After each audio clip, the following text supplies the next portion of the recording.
Hi everyone, మీరందరూ బాగుండాలి, అందులో నేను ఉండాలని నా కృష్ణాన్ని కోరుకుంటూ, నా తమిళ ఆంజనేయ స్వామిని కోరుకుంటూ, మీ పర్సన్ ఎర్లీ మార్నింగ్ థాట్స్ ఏంటి మీ గురించి చూద్దాం.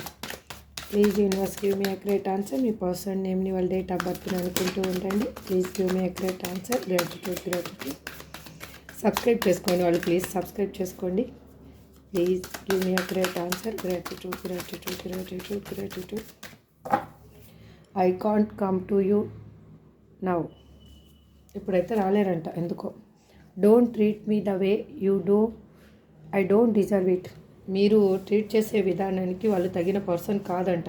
బట్ దేని గురించో it is all too much. ఇది చాలా ఎక్కువగా అనిపిస్తూ ఉందంట. చూద్దాం ఫర్దర్లో. It hurts so much. అది చాలా బాధ పెడుతుందంట వాళ్ళకి. I wish to be like you. మీలాగా ఉండాలని తను కోరుకుంటున్నారు. I can't handle your love. మీ ప్రేమని వాళ్ళు హ్యాండిల్ చేయలేకపోతున్నారంట. మీకు ఎక్కువ ఓవర్ ప్రేమని ఇచ్చేసినట్టున్నారు. Will this ever change. ఇది ఎప్పుడు మారుతుంది అనుకుంటున్నారు.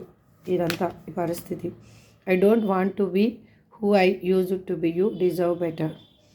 మీరు చాలా అన్ని విధాలుగా గుడ్ పర్సన్, దానికి మాత్రము వాళ్ళు అంత అర్హత లేదు తనకి అని ఆలోచిస్తున్నారు.